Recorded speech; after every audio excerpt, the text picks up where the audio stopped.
Howdy there, folks. Welcome into today's video. We have a lot to talk about. Obviously, stocks are collapsing all over the place, countless of them, to be quite frank. Index is getting hit extremely hard. I want to start out this video talking about David Tepper, okay? So basically, before I went to sleep, it was like 5 in the morning, and, I was like, oh, let me put in my AirPods because I heard David Tepper was going to be on CNBC. And so he's one of a few people in the stock market that if they're going to speak, like, I'll stay up to ridiculous times because I want to hear them speak, and I want to hear them speak live, okay? It's like I can't miss it. And so he's supposed to talk at 5 a.m. Vegas time. So I put in my AirPods, and I thought, I'll listen to him talk about the market and these sorts of things, and I'll probably fall asleep at some point in time, right?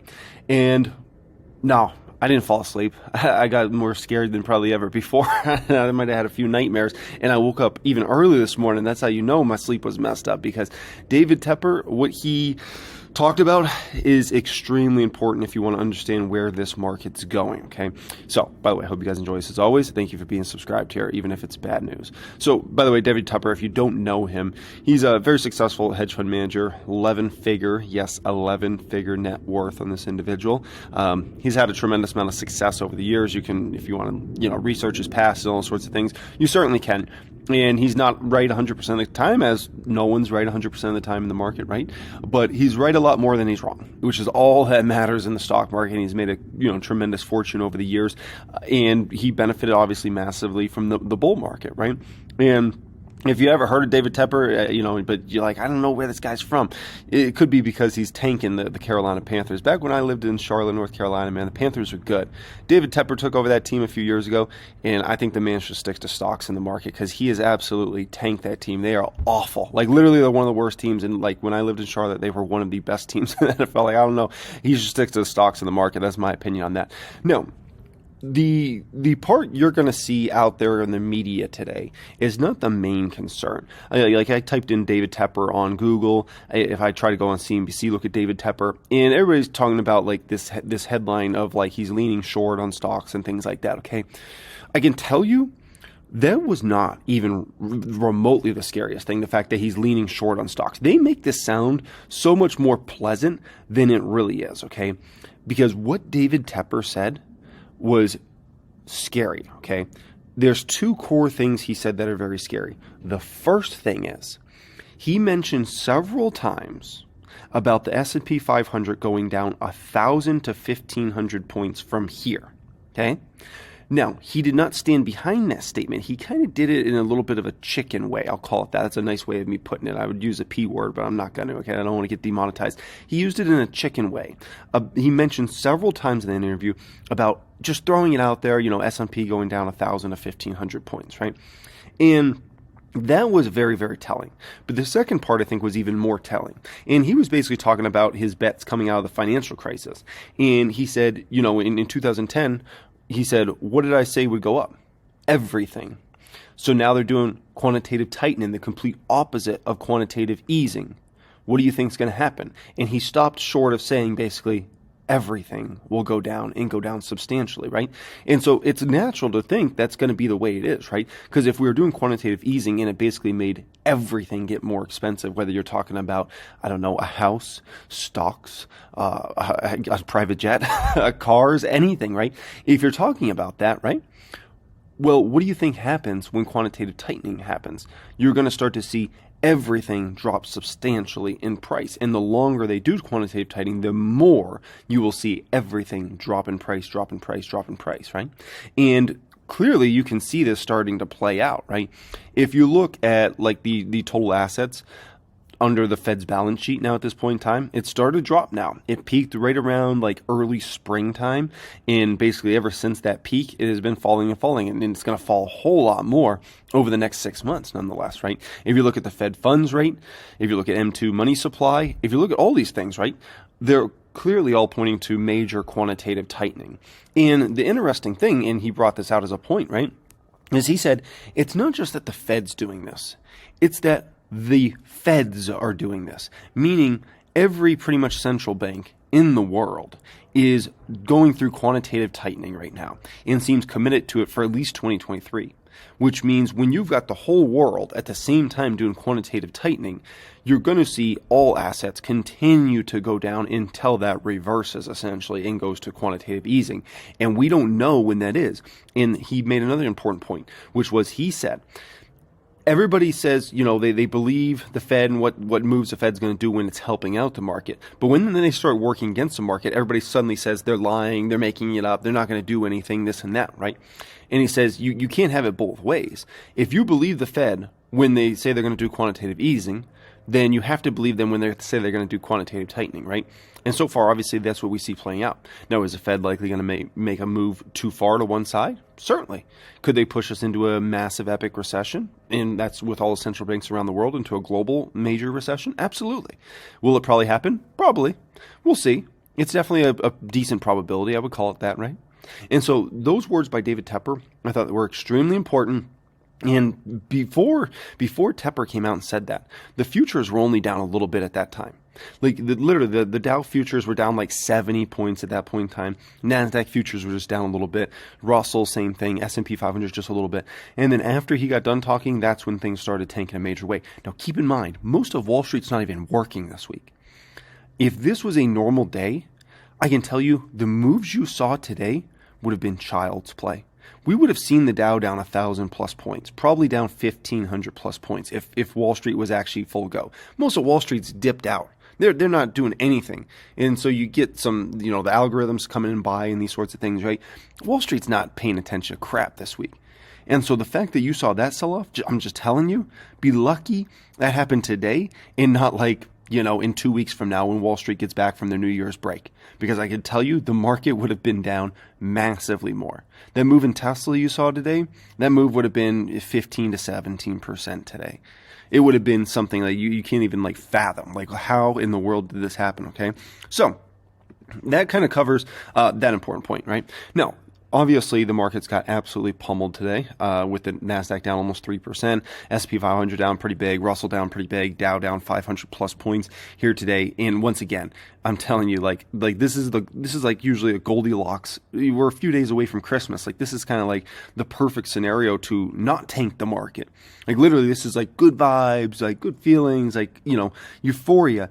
And you can't get the market to go up in this sort of environment. That's definitely a sign of, some problems out there. The VIX shot up big today, and it reached all the way up to 24 at one point in time. Now, to give you a refresher on the VIX, for those that basically VIX is measuring volatility in the stock market. And usually if you see big crashes in stocks, the VIX is usually going to spike very high, okay? Now, a 30 is when you start to really take notice of the VIX, and that's when you start to really get damaged in the market. If the VIX goes over 40, people are starting to freak out, and people are starting to sell very, very heavily.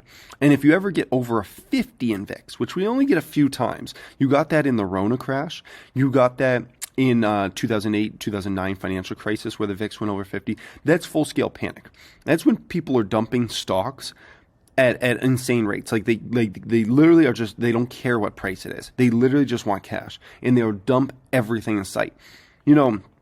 Can I see the VIX going up into the 30, 40 range? Yes. Can I see it going over 50? Probably not. It's always a possibility, but I can't really see that because usually you need something to happen to get a VIX over 50 that is so shocking, right? Is some sort of geopolitical type thing that's so insane that you're like, wow, this is really happening. Like maybe China, Taiwan, something like that could cause a VIX over 50. If that was to happen, but it looks like that's not happening at least for the next year, if not several years, as far as that goes, right? In 2008, 2009, you had VIX go over 50 because everybody absolutely freaked out when nearly the entire banking system collapsed, right? In the Rona crash in March of 2020, they were talking about shutting down the entire global economy for 3 years. That caused everybody to absolutely panic, right? And caused VIX to go over 50 and sell everything in sight, doesn't matter what the price is. So you can get those sort of scenarios, but they're very hard to get. We could get an absolute awful market that goes down considerably from here and not have the VIX go over 50. And I think that's important for everybody to just keep in mind in regards to this. We have the VIX go to 30, 35, something like that, and just get a vicious sell-off to multi-year lows on the indexes, okay? Now, there are some stocks that are full-scale panic mode. One of those is Tesla. Tesla, this stock is in full-scale panic mode right now. It's incredible. That's the best way I put it. It's hard to even it's in full-scale panic mode. I mean, I haven't seen a sell-off this insane in such a quick amount of time in such a large company. I mean, we witnessed a massive epic crash in Meta this year, but this Tesla situation, this takes the cake. There's full-scale panic going on with this stock.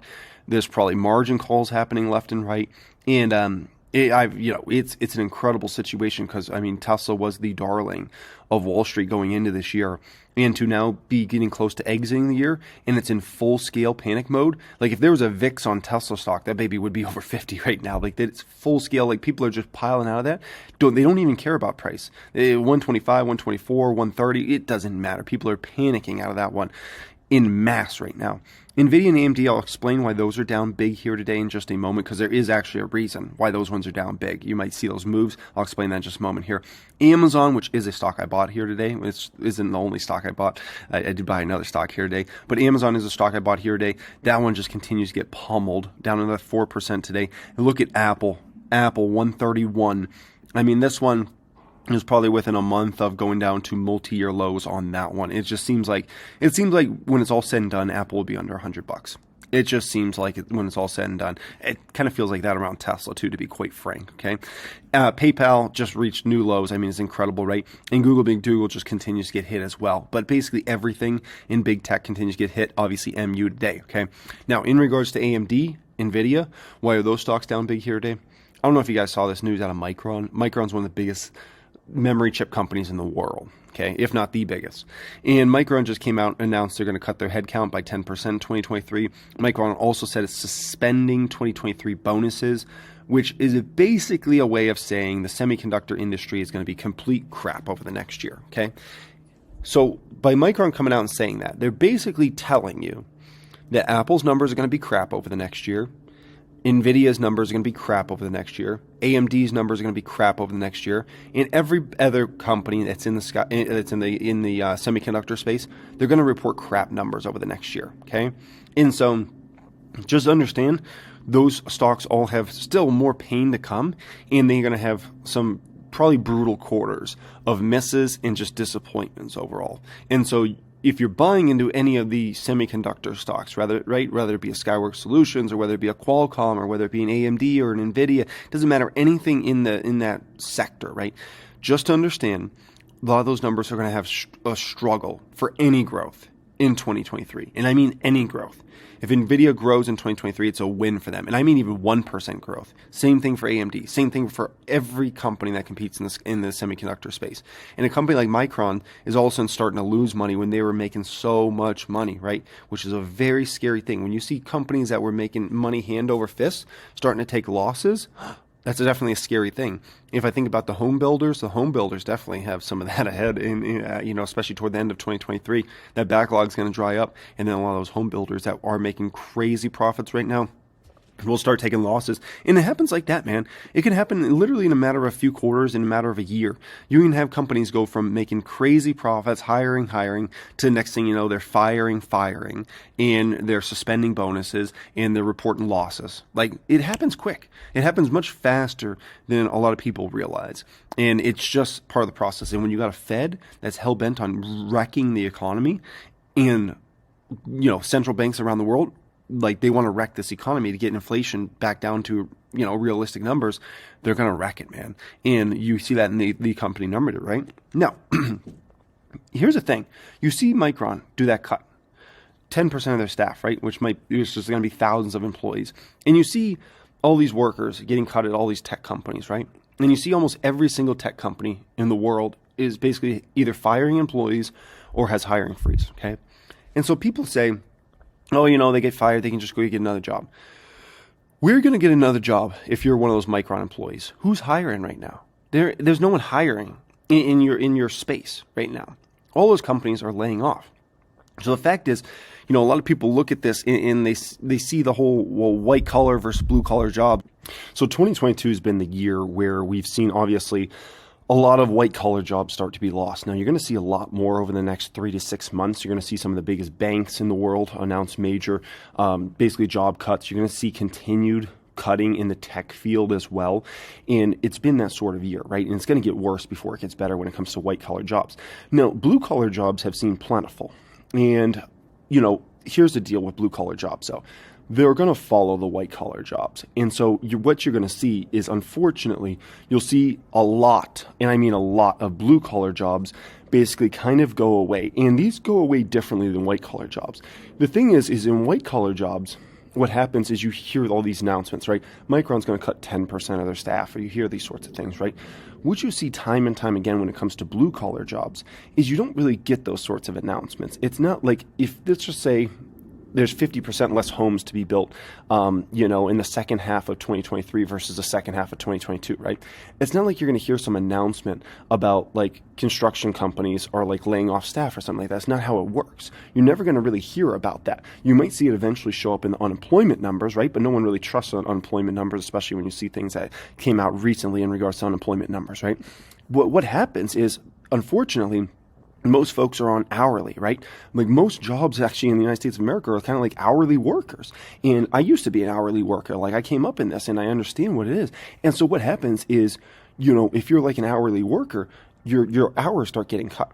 And so you can maybe go from you were working 30 hours to now you're getting 10 hours or 15 hours, right?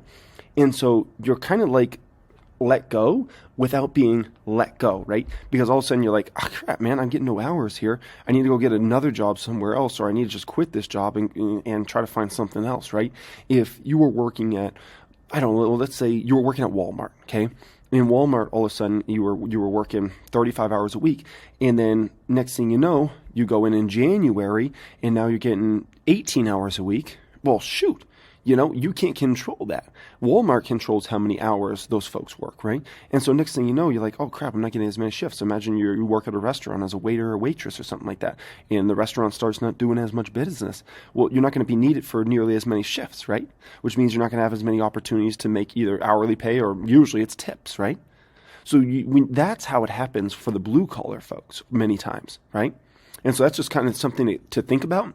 In regards to that, unfortunately, that's the next kind of shoe to drop, and we'll really start to see that play out unfortunately in 2023, especially as 2023 rolls along. You'll see more and more folks start to get hours cut in a substantial way, and unfortunately, all these hiring signs for all these different fast food places and everything like that you've seen over the last couple years, you'll start to see less and less and less in those, and it happens quick, man. I remember 2007, there was now hiring signs everywhere. There was and then next thing by 08, 09, no one had hiring signs on their buildings, because no one was hiring, right? If anything, we're looking to get rid of employees and cutting hours left and right? And if you've ever come up in the hourly game, you know exactly what I'm talking about, right? And, I go to Target last night, for instance. I never seen the honest section that messy. It was a mess. I was like, holy smokes, man. But maybe, and this is just, a thought, maybe Target cut some employees, right? And so they're like, who cares if the diaper section looks like a complete disaster zone? We don't need to pay somebody right now to go fix the diaper section, all the other sections of the aisle. There's definitely a move that can happen there, right? And that's what ends up happening over time, right? Now, somebody was like, hey, you must be loving this market, ever since you obviously bought the calls on SDAO last week. Market's been kind of tanking, SDAO's been skyrocketing. Not really. I mean, to be quite frank with you, I hope those options all expire worthless. And I said that when I bought those. I hope they all expire worthless. They don't expire until the January of 2024. I hope they all expire worthless. I don't want to make a bunch of money on those, because if I make a bunch of money on those, that means stocks went down a ton, right? And so whatever I make on those is going to be a much smaller amount than the amount my overall portfolio goes down, right? And so it's a hedge. It's a nice to offset at least a little bit, but it's not like I'm going to make bank if the market tanks. If the Dow goes down 20% over the next year, will those call options print money? Absolutely. It will be like a ridiculous return. But remember, that's a very small hedge compared to my overall portfolio, right? And so that's just kind of some food for thought there about hedging, right? Is you usually hedge and you're kind of hoping certain scenarios don't play out, because otherwise it can mean a lot of devastation for your major positions in your longs, right? And there's certain stocks that are obviously even holding up pretty well on a day like today. Elf's green today. Honest is basically about to break even today. Corsair's, down 1%. And, when it comes to a lot of these stocks, I mean, Honest is going up no matter what next year. Their business, their revenues, margins, profitability, cash flow, everything's going to be in a much better place next year, regardless of what happens in the economy. Same exact thing for a company like Corsair. It literally doesn't matter. Elf, same exact situation. So you have certain companies out there that it literally doesn't matter what happens in the economy, what happens in the stock market. They're going to do very, very well, and their businesses are going to get into a much better place. But some of these companies got devastated a year or two way before these other companies. Like Apple's reporting these amazing numbers, while some of these small cap companies were reporting devastating numbers because they were getting absolutely wrecked by inflationary problems, right? It could be shipping costs, it could be transportation, it could be a million different things. Like these companies got everything thrown at them in 2022. And all those things that were working against them are going to be working behind them now, and they're going to turn from like a headwind to basically a tailwind behind these companies. So you'll actually see some of those companies, stocks do very well, revenues, margins improve, cash flow improve, profitability improve overall, EBITDA improve, while you're going to see other companies in this market continue to get worse and worse and worse, and their revenues actually go down, their gross margins go down, their profitability go down, and their cash flow go down. Not everything always follows the same suit. No different than there are some certain companies this year that are reporting these amazing numbers. Look at Apple's numbers in 2022. Look at Tesla's numbers in 2022. Look at, the home builders, numbers in 2022. They've been extraordinary in terms of revenues, in terms of profits, in terms of margins, those sorts of things. And you look at a lot of the small caps, it was complete opposite. And so you'll see things definitely flip. In some of these companies that were doing great start going to do, unfortunately, really, really bad with their business models. And Wall Street's starting to price that in. That's why you see some of these stocks starting to fall in quite a considerable way, obviously, right? And so that's just kind of some food for thought there. Now, Santa brought us coal. There's no Santa Claus rally, clearly. This is from basically the start of this month in December. And the S&P 500 is down almost 7%. The Nasdaq's down over 9%. Apple's down almost 11%. And obviously Tesla, Tesla, 35% down just since the start of this month. And it's not even Christmas yet, right? So no, there was no Santa Claus rally. Santa brought coal. And that's the bottom line. Wall Street thought it was going to be Santa Claus rally, but we had the rally, man. The rally happened from mid-October to basically the end of November. We had a huge rally in the market. NASDAQ, S&P, everything was up big. And in Wall Street, like they just got it wrong. They got the timing wrong. They all thought, we were going to skyrocket basically from the end of November into the end of December. And we got anything but that.